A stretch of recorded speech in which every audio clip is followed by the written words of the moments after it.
Go, baby.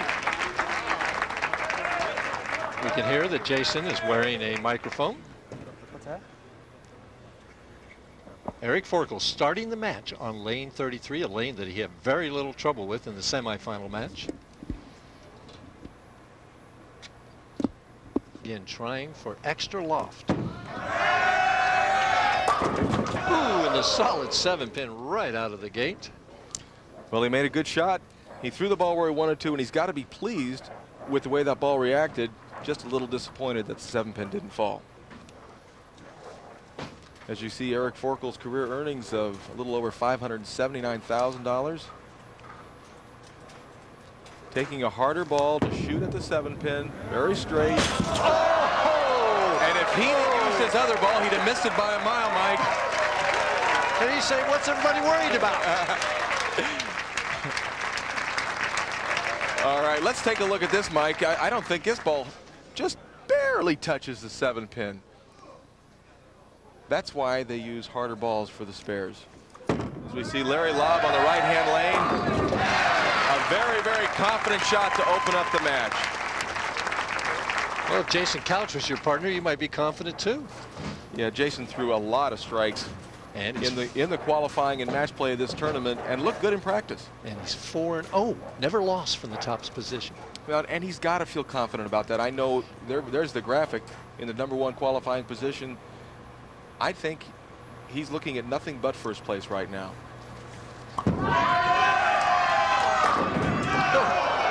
And the same result that Eric-Forkel had. Good shot. See, he's patting himself on the back. He's saying good shot. He's upset he didn't strike. He's going once again for a harder ball to shoot at the spare. I remember last week when Walter Ray left all of those 10 pins and never beat himself up or luck, anything. He just accepted them and moved on.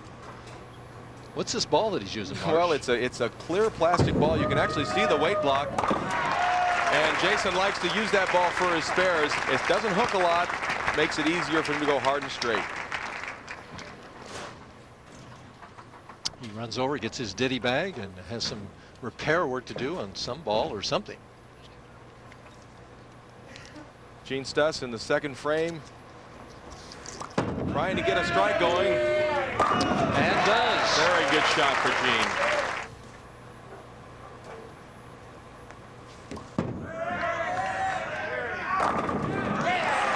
And watch Eric-Forkel make the pins dance. Well, Mike, he had, there's that ball with that clear plastic. You can actually see the weight block. It's an interesting kind of design. I can remember seeing a ball like that 25 years ago at a pot game I used to bowl in San Fernando Bowl in San Fernando.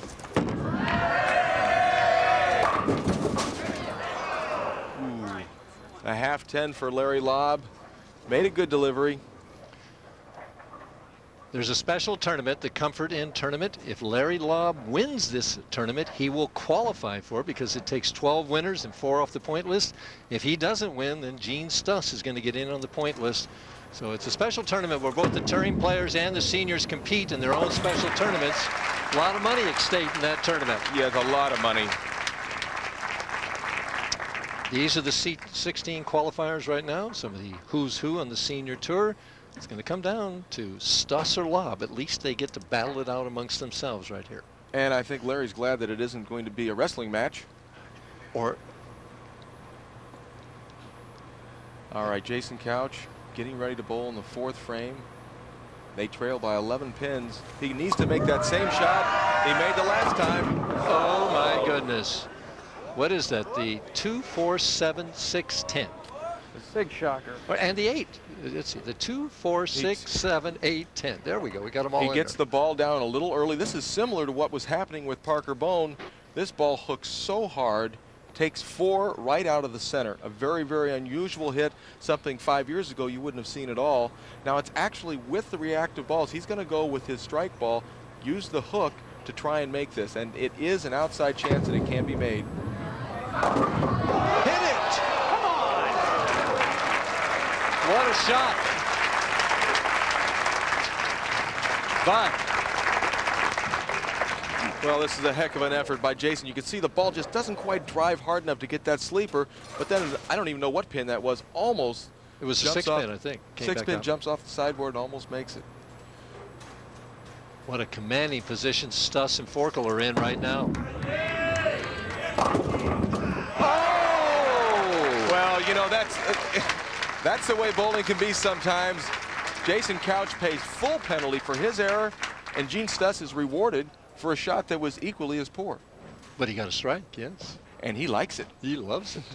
That gives them a 28-pin lead, working on 3 in a row with Forkel, ready to crush him in the first half of the or the final game. That's right. And Eric has been living in the pocket both last match and in the first couple shots this game. He knows how important this shot is. Oh, they're putting it on him right now, and it really is going to be tough. Larry-Laub has got to strike now. They've got to try and seize some of the momentum. You know, when you're lucky and you're good, it makes it pretty easy to win. And right now, early in this match, they've got that going. Larry-Laub for a strike in the 5th frame.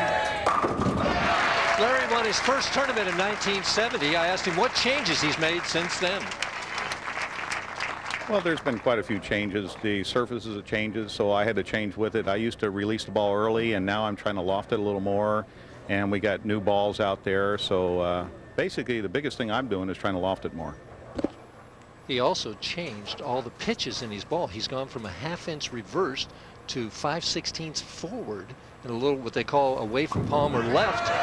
Says he gets out of the ball cleaner, and they come back with a double. All right, well, to Jason's credit, he comes back after that shot prior where he went right through the heart, made the proper adjustment, and got all 10 pins down. Still trailed by 38 pins with half a game to go, but we know in the sport of bowling that one shot can turn a match around. Well, this was an interesting shot right here for Gene because he just came in light prior on his pass delivery. Will he make the adjustment, and will it work? See, he made the adjustment, and it didn't work. It didn't work at all. He didn't want to come in light again, didn't want to take the chance of leaving the 210. Now he leaves the big 4. He'll just try and get 2 of them, and this match is all of a sudden very close once again. Even, yes. He made the professional adjustment, but just a little too much. You can see it going right through the heart. Didn't get any luck on that shot. Holy mackerel! Oh my gosh, he almost makes it. Wow. That's as close as you've ever going to see it. There's no way that 7-pin should have missed the 4. Well, he was trying just to get the 2 pins on the right, and they flew back out and almost knocked it, the 7-pin into the 4-pin, as Laub and Couch are now 22 pins behind.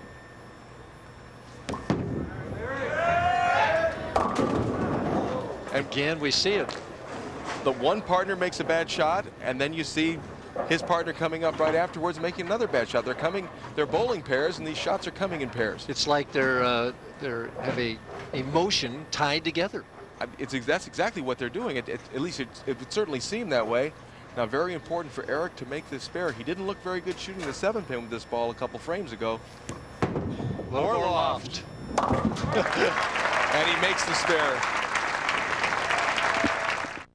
To stay on top of my game after 50, I switched. Dance is hit by 22, but with 2 strikes here, they can really make this match interesting. That's right, Mike, and Larry's looked very good in his last couple of deliveries on lane 34. Now, he has been waiting for a couple minutes during commercial, but I really feel good about his chances of striking on this shot.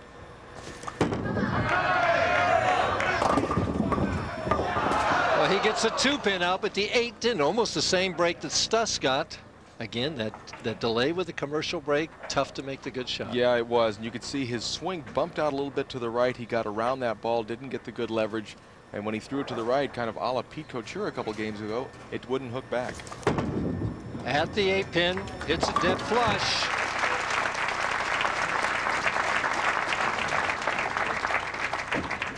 And you can see Jason Couch giving him 5 on that shot, saying thanks for making that spare, partner. I'm going to pick you up right here with a strike.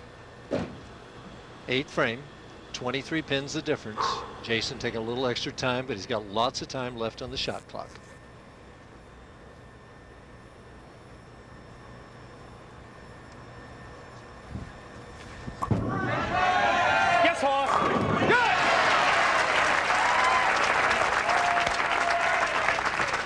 Yes, Haas. That's a new name for that bowling ball. He's going back to the Ponderosa. Come on, we get a shot. All right, let's watch this shot of Jason Couch. Yes, Haas. Good. Is that Haas Cartwright? I don't know, but whoever it is, he likes him. And Gene-Stus likes that one. Maintaining that 23-pin edge.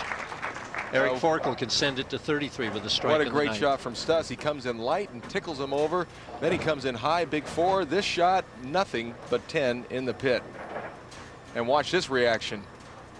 Little swivel hips.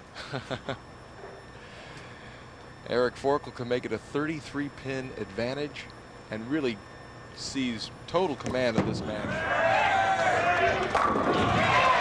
Oh, what a professional shot, Mike. That really was very confident. That's the last shot that Eric will be throwing in this tournament. He leaves it up to Gene-Stus, but he sets it up for them to win the tournament. And to have any chance, Larry must strike here. I certainly agree with you. Look at the smile on Eric-Forkel's face. Oh, and the solid 10. He couldn't have thrown it any better, and that basically eliminates any chance the team of Couture or Laub and Couch had. So Jason's record from the top position is going to go to 4-1. Yeah, and that's unfortunate. You know, he got up and he did everything he had to do. He made the good delivery, but the 10-pin was stubborn. Converts the spare, but the best they can get now is 201. And it would take a miracle from Forkel and Stus, and I don't think Gene's going to have any trouble keeping that big frame of his behind the foul line. He's already playing in the middle of the lane, so he's not going to dip it in or anything like that. Well, I know they're smiling on the inside right now. They're keeping a pretty somber mood right now, though.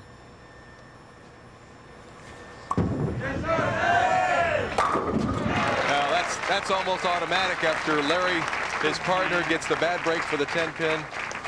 Well, the difference there, if Larry carries that, they've got 20 more pins. Instead of being down by 33, they're down by 13. Exactly, and if he would have struck there and then strikes on this shot, it would have forced Stus to, I believe, get 8 on the first shot spare strike to win. So an 18 fill would not have been a guarantee. Wouldn't have been an automatic. But you know, we got all these ifs and ands, and bottom line is that 10-pin stood. Yeah, and a nice finish by Jason Couch, getting up in the 10th frame. Soft one shot. One shot you got soft. One shot, he's saying. He got soft on that one shot, left that big wide open split. He throws such a powerful ball that when he doesn't throw it with good ball speed, it takes off to the right in a hurry.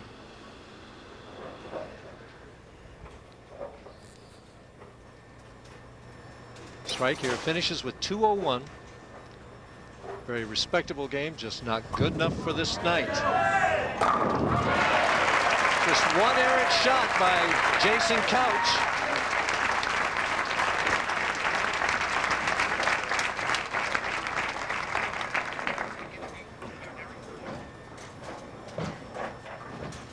Gene-Stus finishing it out here.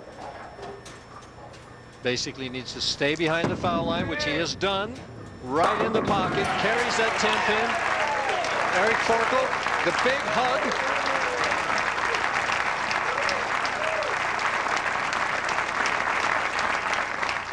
For ESPN.